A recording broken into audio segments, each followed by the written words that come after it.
this is just a personal update for those who want to know what we've been up to, what we're seeing that's happening in Western North Carolina in the aftermath of Helene, what we're personally doing, and just kind of a connection point. That's what the goal is of this. It's just to tell those of you who are really interested in what's happening and want to learn more that we know what's going on. We're going to share a few ways to help. Yeah, we're going to talk about a few potential ways to help. We've been biding our time and haven't felt like we need to be the arbiters of what you guys do. But there's a few things that we've kind of come up with and said, like, we think these are really solid things. And we're going to mostly just talk about one of them today. Do you want to do just a little personal update, or should we just talk about Elizabeth? Yeah, let's talk about that first, and then we'll do a personal update. Okay. So we want to talk about one beautiful lady who we have a personal connection with, who lost her home. She has a GoFundMe. We're going to link it, and we're only going to link it. It's going to be the only thing in the video description. And I would just encourage you to go to her GoFundMe and read it, and just see if you feel like that's something that you're supposed to contribute to. This is Elizabeth Barker. She lives outside of Asheville. And when the flood happened Friday, how many weeks ago now? 2 weeks ago plus. 2 weeks and 2 days. She had a full 8 feet of water in her house. It was just above the ceiling of the house. She and her kid made it out just in time, like in the nick of time, through an emergency evacuation order. And do you remember getting that morning? Yeah. We literally got the same emergency evacuation order. They probably sent it to everyone, but we weren't in the area that was being emergency evacuated. But it was for the whole valley. It's for that whole valley. And we've heard so many stories out of that region. We have many friends of friends who live in there, or several friends of friends. Some of them were hanging on the gutters of the house. Some of them were trapped in the attics of the house and were rescued. She came back to her house gutted by the flood. Her fridge was like in another room. The ceiling was completely down. Everything was chaos, and there was mud in the house. So her house is a total loss, and it's since been gutted. Do you want to just tell a little bit about our past connection with her? Yes. She was friends with my brother in high school. I don't actually even remember her. I think my parents know her parents. Yeah. So we have this kind of remote personal connection, but then we have this really unique personal connection too, which Bree will tell you about. First, I just want to say that the need in our area is overwhelming for everyone here, and everyone is helping everyone because of that. It can be overwhelming to the point where you feel like you can't do anything, but I think that Arthur and I have known from the beginning, well, we can't do everything, but we can do something, and I think that's how everyone here feels. And so anyways, particularly why I want to promote this GoFundMe is because there's a lot of reasons why Elizabeth's situation tugs at my heart. One being that, as many of you know, our twins were born 3 months early. And because of that, they were in the NICU for 3 months. Well, before they were born, I was actually in the hospital for the week before they were born. We didn't know when they were going to be born. It was terrifying. And if you don't know why they were born so early, it's because I was hemorrhaging blood frequently. And so I had to stay in the hospital because if I was out and about and hemorrhaged, I could die. The babies could die. Whereas if I was in the hospital and started hemorrhaging, which I did often,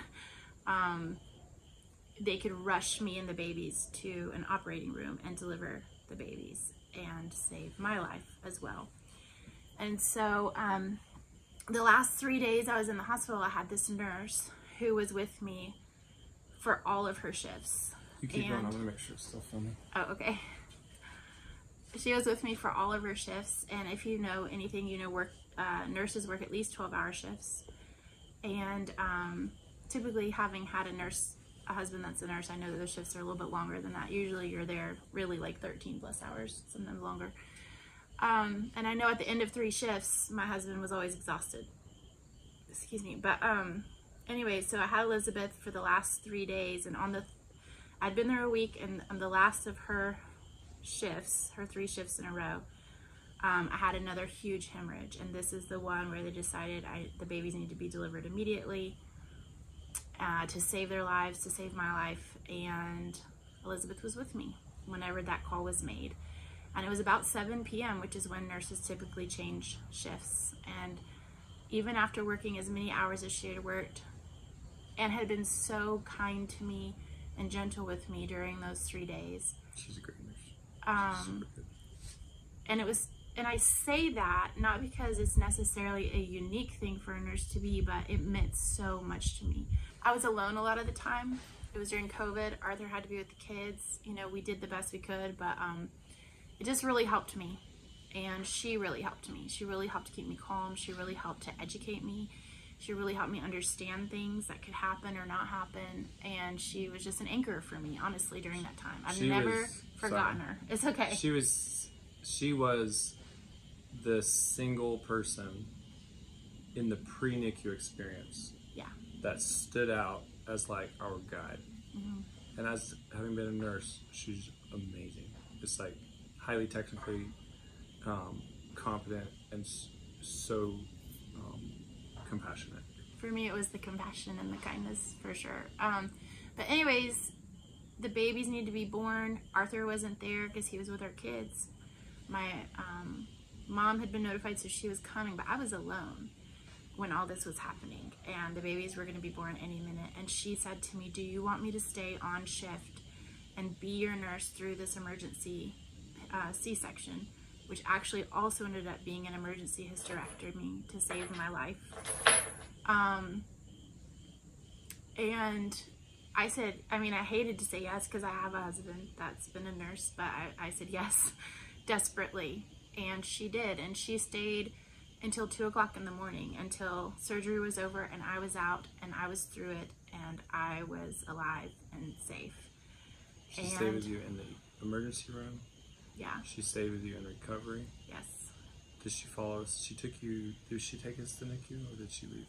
I can't remember because I hardly remember. She stayed hours into the night. Yeah. Anyways, and she checked on me later too. And you were moved by that. It was like you talked about it at the time. We talked about it in videos. We never named her, of course, at the time. Yes, you can go back and look at our video of the time, and I talk about this.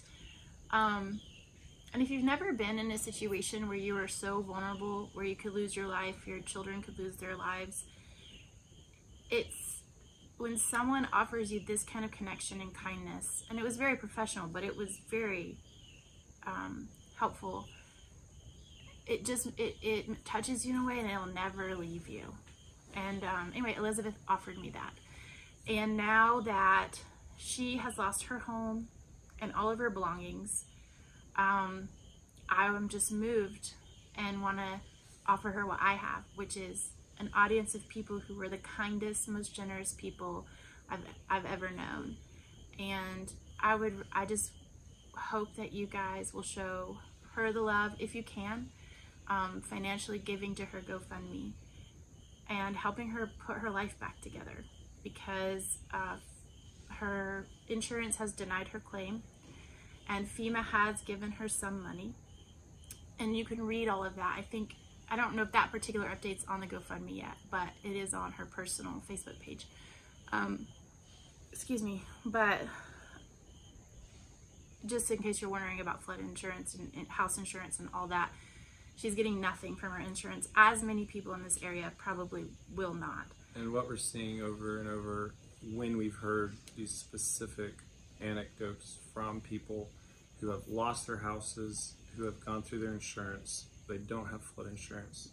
They've gone to FEMA, they've gone through the full process with FEMA, many of them, it's happening fast, but they're getting payouts that are like in the 10% range of the cost of of completely renovating their houses. And many of these people, including her, I think this is public, they already have a mortgage. So you have a significant mortgage on what is now a property that is essentially worthless. And so like there's not a lot of pass through that other than outside financial help and people coming together to rebuild these houses. Because if she didn't have outside support, in my view, this is my personal view, the best thing to do would be to walk on that house and foreclose on it. Because when you have this massive debt on a worthless property, it's like, what do you do if you can't live in it? So that situation is she is looking for rebuild renovation level funds for her house. And she has received a great head start in that direction. There's a huge need. We're hoping to connect with her personally. I'm sure she's extremely busy. She's got a ton going on. And maybe make a video with her. That may or may not happen. I mean, we have connected personally in the sense that I think she knows that. Yeah. We're sharing. But we just haven't talked to her. Like, we haven't had a conversation with her yet. Because she's overwhelmed, obviously. So we just want to go ahead and shout out this GoFundMe. Another reason I'm really moved by her particular GoFundMe is because she is a single mom. And she's a single mom that put herself through nursing school and bought this house on her own. And that's really hard to do. And not only that, she's currently in school as a single mom with now a destroyed house to become a midwife. So she's trying to get her master's to become a midwife. And so, or whatever that entails, I don't know which route she's going. But the point is that she works full time, she's a single mom, and she's in school. And now her home and her things are destroyed. And it's not just her home, it's that entire area. And so this isn't unique to her. I mean, her entire neighborhood and many neighborhoods along the Swananoa River. You know, there are so many communities here in our mountains that have been hit extremely hard. Some, honestly, we have friends, we have properties, we have friends, we have a property close to all of this. I mean, this isn't, everyone here is affected by this, everyone in our region. And I think I share that just because it can feel overwhelming knowing that. But my heart just really longs to help Elizabeth because I feel connected to her. And I hope you guys will be able to also bless her. So thanks, guys. Check out, just read through the GoFundMe. It may not be totally updated. She initially had like an emergency housing like level, and then she increased it to kind of a home replacement. So I don't know if it's fully updated. I'm imagining she will update that in the coming days to reflect like the current goal. But that's what we're telling you is from her personal Facebook, and the current goal is updated. Current goal is, I don't know if she has like that text update. I'm not sure if all that's over there. We don't have internet here, so we're like that's the one other step thing. behind on We're everything. always behind on what's going on because we don't have internet or cell phone connection. Or I'm texting out of state family and saying, will you Google this for me and text me the text back so I can read it? Or we can't get, we have to drive out several miles to get on the internet at all. Yeah. Which is fine. And there's two other brief things. I'm gonna shout out some of my friends who are doing critical access, basically driveway clearing. One of them is a heavy machinery operator and landscaper. The other one's a carpenter, and they've teamed up and they've been working for free almost every day since the storm. I think they've taken Sundays off. They've done like 12 days or something, not getting paid. They're running their heavy equipment out there in these communities, opening up driveways, putting in culverts, and just kind of chipping away at getting people at no cost to them, getting people access to their houses and farms. I'm gonna shout them out because they wanna keep rolling. We're not linking that today. I'm working on a little video on that so some of you could actually see some of the process they're doing. And then the other thing is something I feel really good about. and that is, there's so much chaos here. But if you want to come here and volunteer, or if you want, if you want to come and volunteer, I would highly encourage you to go connect through Samaritans Purse. The reason I'm saying that is because they have a track record of dealing with true emergencies around the world for many years. They're experts in this. And they are out in force everywhere. It's amazing to see it. I was out in one of the most heavily affected communities all day yesterday, getting phone numbers, making connections, which we'll tell you more about. It's kind of our personal, just the personal stuff we're doing. And they are everywhere. Like, I saw 8 crews with 10 to like 30 or 40 people. And I talked to my friend on the other big river out there. He says they're everywhere. They're out there, shovels, wheelbarrows, tractors, mudding houses, gutting houses. And they're doing like a huge amount of work in these really just heavily affected areas. You need to just contact them directly. We're not linking anything. There are multiple locations around Western North Carolina where you can walk in at set times. You can literally just walk in. You can, like locally, I'll tell you this one. I'll tell you last week what it was. You have to find out for yourself through their website and stuff. Billy Graham Training Center, 8 and noon, you can walk in, do a short training, sign a waiver, and go out into a community and work. If you are out of state, they are looking for volunteers in all of their operation areas. I think they have 3 main operation areas: Asheville, Mitchell, Yancey, and there's one other. You can come from out of state.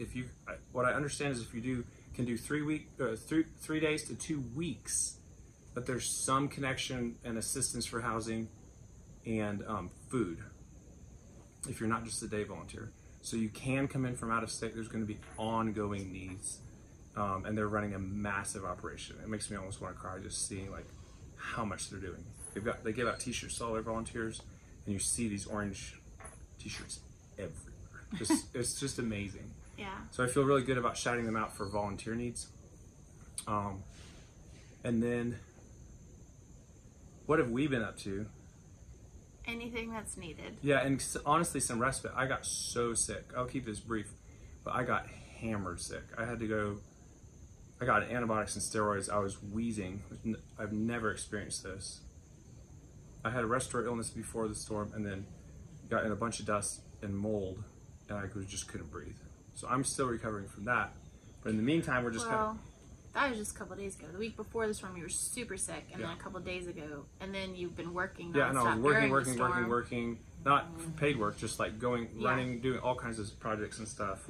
I fixed the neighbor's fence the other day, their privacy fence. Cut trees up here, and then I just crashed. And so we've kind of been in a little bit of recovery. Well, you ripped out a bunch of wet drywall from someone's house. That probably was already mold. It was covered with mold. You can see it. Oh, okay. And I was wearing a mask for that, but the next day I was wheezing and short of breath, which is terrifying. So he went to the doctor, thankfully. Yeah. Yesterday we had one goal, one big goal. It was to go out to this one area and reconnect with some people we talked to. We'd run propane out there and get their phone numbers so we can meet real needs. What we're seeing right now is there's a ton of supplies, and many of the supply centers, the small ones I should say, they don't want more diapers, they don't want more toilet paper, and they don't want more food. I don't know if that's accurate. I don't mean to correct you. I just think they're trying to organize everything. So I was at a center yesterday. They have a big sign. It says, "We are only accepting these items." Yeah. And on that list, I'm not working with those people, so I don't have that specific list, but it was kerosene heaters, propane heaters that are indoor safe, because some of these areas have extended power outages. outlooks as far as March for some of the communities. And it gets cold here. March of 2025, which is insane. Many of them will be sooner than that, but some of them may be that long. And generators, propane. So what we wanted to do was just connect with a real need. There are warehouses that will take anything still, and they're organizing it and stocking it. The bigger warehouses will take anything. But a lot of these smaller places are plumb full of food and diapers. But now the needs are evolving daily. So we went out and this is our personal project, I would say. Well, it's what we've already been doing. Yeah. We're not doing it through YouTube directly. Some of the YouTube community of YouTubers have sent us funds. We are not soliciting funds for us on YouTube to do this. But when people have sent us funds, we have, we're trying to meet specific needs through one community, like little headquarters at a church. That's way out in the middle of it's a disaster zone out there. So that's what we're doing. Like that's kind of to me, that's one of the things that's on our hearts, is connecting and then meeting very specific needs. There's a lot of people out there who are working on getting generator connected to the house because they're saying, hey, this is gonna be potentially months before we have power up. And then looking at heating needs through the winter and indoor safe heating.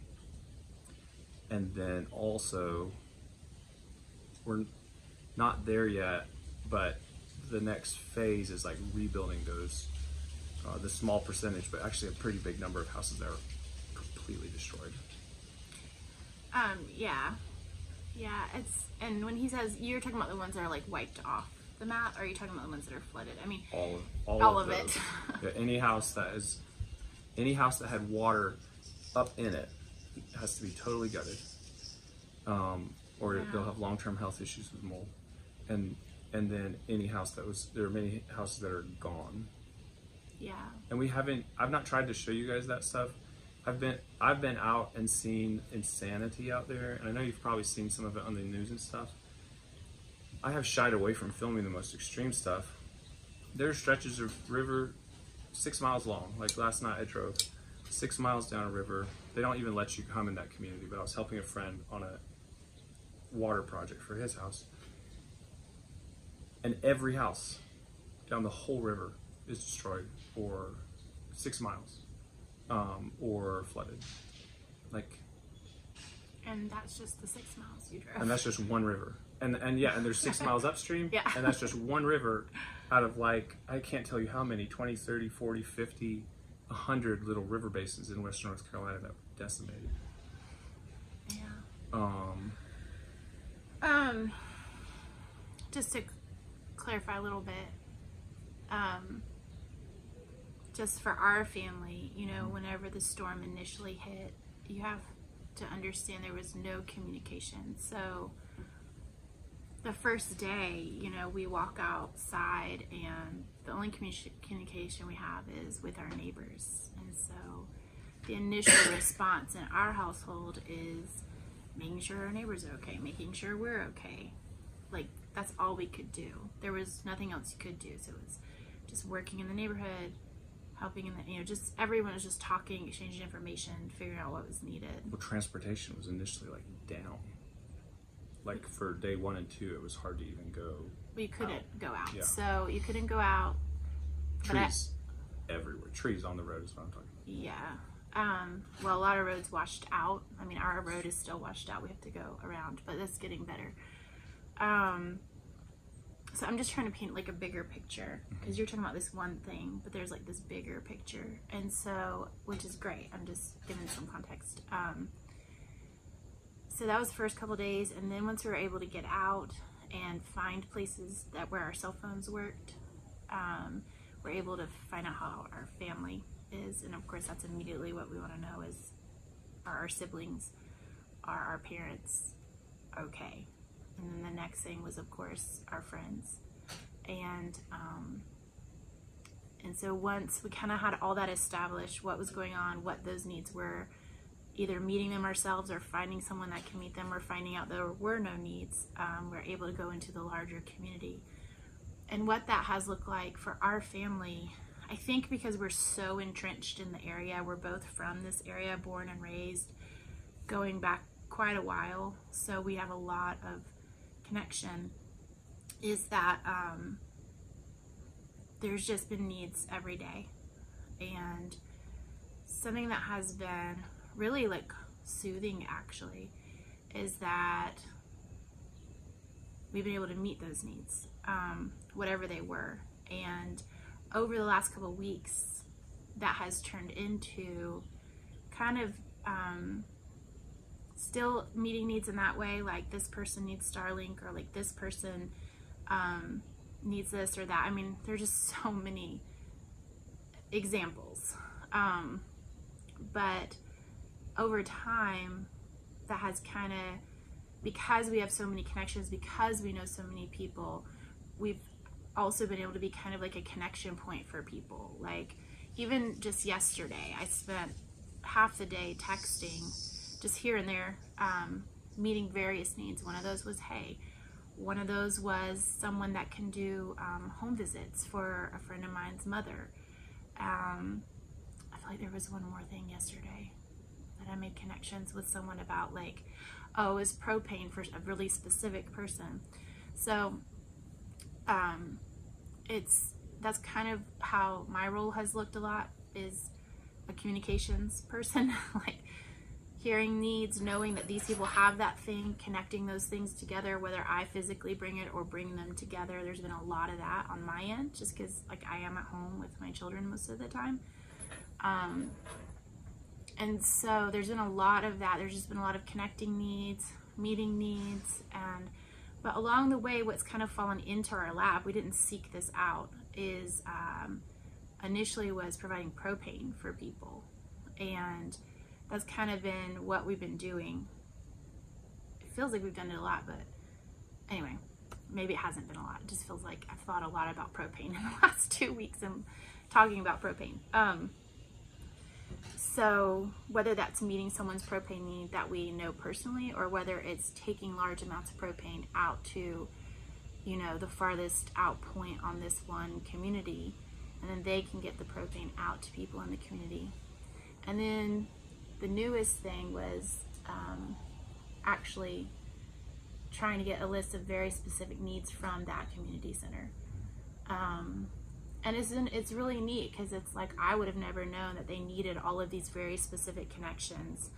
Need Arthur to go purchase all these really specific connections for generators, so that generators can run houses and run wells. And I'm honestly not the person to go purchase that, because I don't know what they're talking about. But Arthur knows, like he knows exactly what those things are and where to get them and how to get them and all this stuff. So, you know, whether Arthur's been ripping out sheetrock, or cutting down trees, or rebuilding fences, or hauling propane, or buying specific pieces of electronics to run things, it's just been amazing to be able to be a part of helping people. And it's not like we haven't been helped. I mean, our neighbor gave us water for the 9 days that we were out of electricity. I mean, she allowed us to use her spigot because she had a whole house generator. I mean, everyone is helping everyone, and we aren't, you know, immune to that help. And so I just wanted to paint a little bit bigger picture on kind of the different ways. I mean, gosh, there are just so many examples. One day I was on the way to get a Starlink for our family, just because someone in my family didn't need it anymore. But then I got a message on the way that this other person really needed a Starlink, and it was like, oh, well, like, we don't really need it. So it was like, it's stuff like that happening all the time, where you think you're going out to do this one thing or meet this one need, but then it like turns out that it actually was this whole other thing the whole time. And it's been a huge blessing to be a part of that. The Sunday morning quiet is over. The chainsaws are starting. There's some chainsaws and generators for a few days, and now chainsaws, helicopters non-stop. Like, you can hear one of them at any given point. Yeah, that's slowed down some, thankfully. Yeah, but there's still, I mean, there's still like within there's so many trees that have to still be cut up in all the yards around here. Yeah, I'm talking about helicopters. Oh yeah, helicopters were crazy for multiple days. You know, something along those lines I would like to say is a piece of gentle advice. If your church is trying to support and gathering supplies and stuff, that's amazing. And the outpouring of basic food, water supplies for West North Carolina is amazing, because like I talked to a guy the other day who's in a rural area. He said when this hit, like his first thought was like, we're gonna starve out here. Yeah. And then within a day, like people are flooding the area with food, not only to the centers, they're literally putting it in their trucks and their quads and driving it out to people. That need isn't completely resolved, but it's mostly resolved. Most everyone has what they need, food and water now. There's pockets of need where people are still don't have driving access and they need delivered stuff. But the need is shifting. I'm not telling you that Western North Carolina doesn't need the supplies you have, but the one thing I would encourage you to do is basically recon, is put someone in a car or get them on the phone. You can do it on the phone. Call churches, call people who are already doing something and say, what do you need? Do you need the things we have? And I heard just the other day, and this was really moving to me, because there's one family on this one river, total lost in their house. They can't see their way clear to leave. They're overwhelmed, traumatized. And the folks at the community center there told me, and I was so happy about this, because this is like the thing I'm praying for and hoping for, is that one church out of the area has agreed to sponsor that family from now all the way through the whole process of rebuilding their house. And to me, that's like the kind of beautiful connection that needs to happen, and the thing that is doing the most meaningful work moving forward is connecting with real people, either community leaders, pastors, local fire departments, and meeting real needs. And it may be that they need those food. It may be that if you have supplies and food, it needs to go to like a central location. But those personal connections, to me, like that's all we have, is those connections of generosity. So that's just be my encouragement, is either get on the phone or just roll up here and stop in and talk to people and say, like, what do you need and what do you anticipate needing? And if you want to volunteer and don't have a connection, I would say go through Samaritans Purse. They're doing amazing work, and it'd be a great starting point to go out in the community and get those personal connections. If, say, your church wants to find a family kind of to sponsor through this process, because you're going to be out in the community, you're going to be talking to those people in their houses working if you go through Samaritans Purse. So how are we doing? I think we should maybe talk more personally, more not just about like, and I just want to mention we're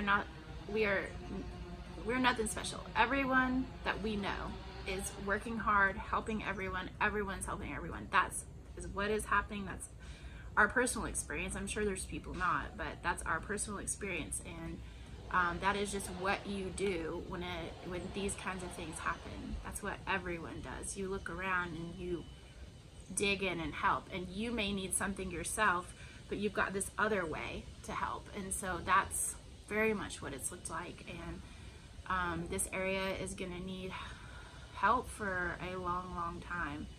Certain areas more than others, for sure. But there's a lot of places that have been very hard hit. And so anyway, but how are we doing personally, like our family, through all of this? And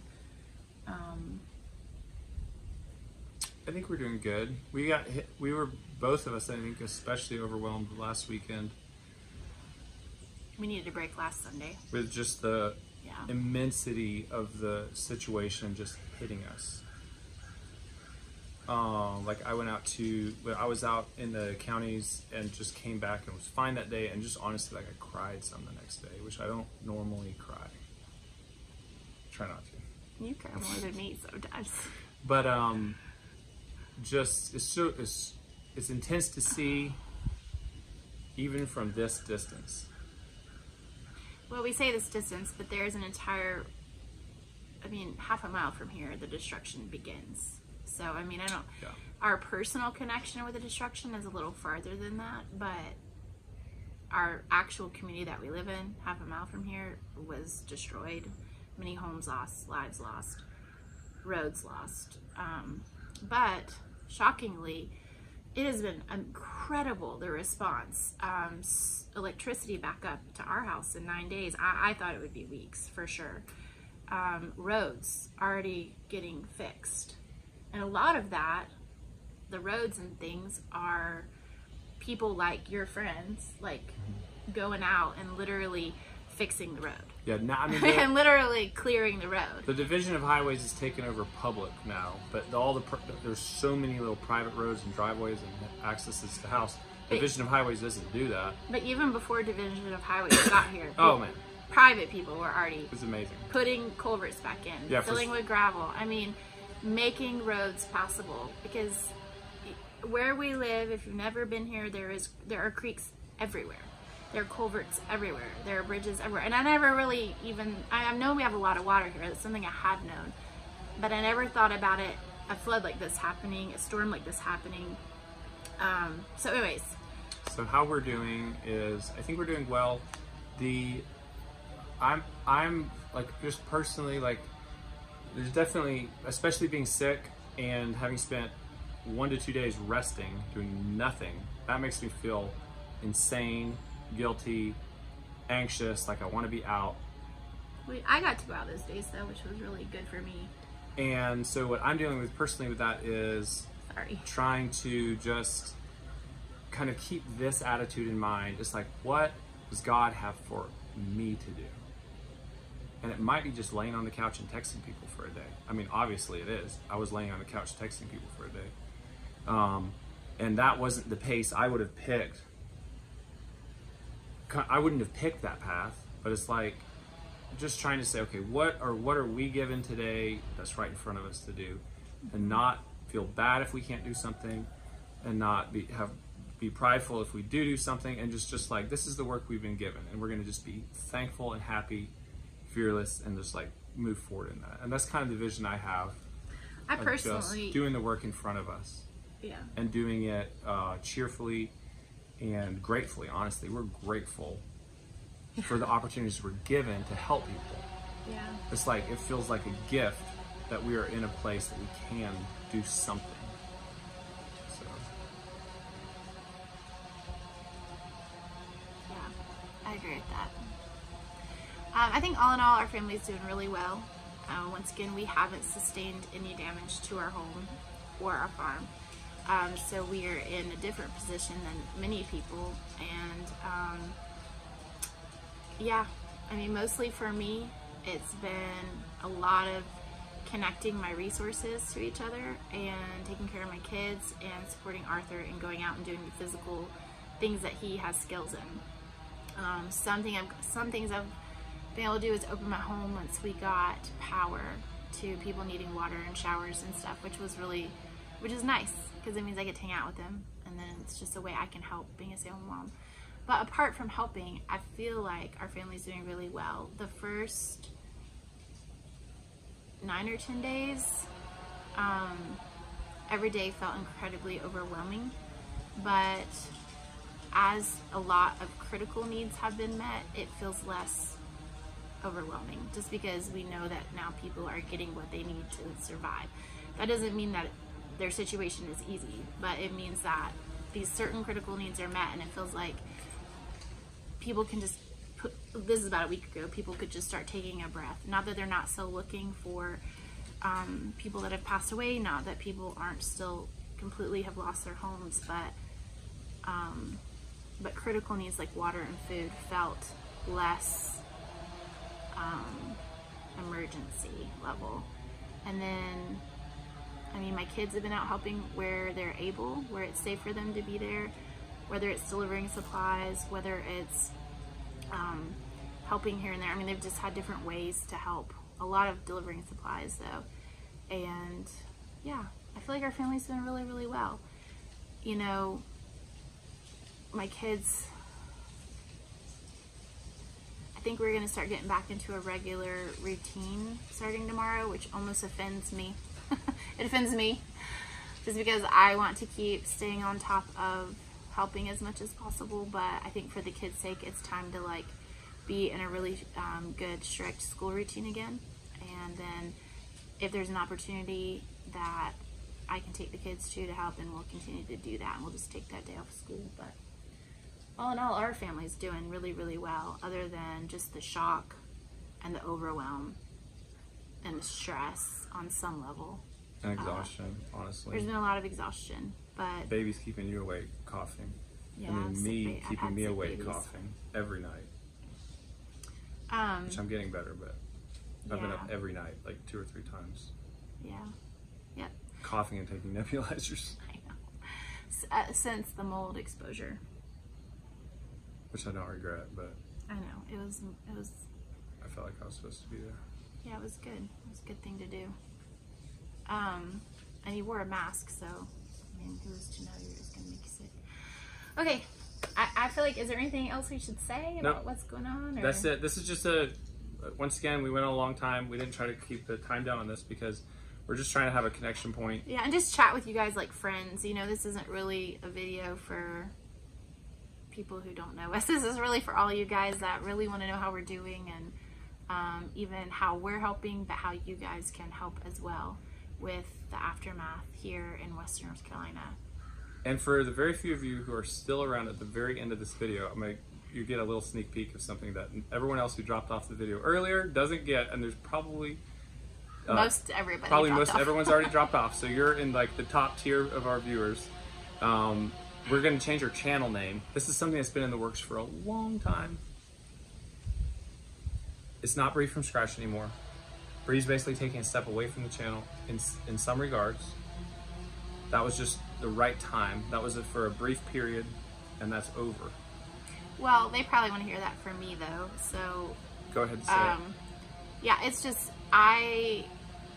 it's too, I think we should make a whole video about this, but it's just too overwhelming for me. My heart wants to just pour into my children and into my home and into my marriage, and I so have appreciated Bree from Scratch because it has allowed me to provide for my family. But now that I can step away from that, I am very relieved because it's a lot of work, and I can't like intentionally love my family the way I would like to while also working.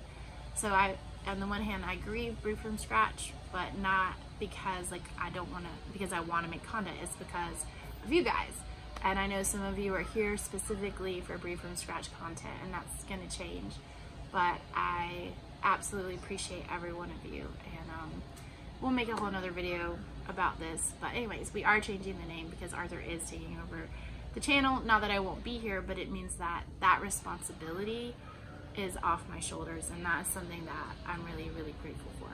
So, not that you're not appreciated, all the people here for Bree from Scratch. Absolutely. I just,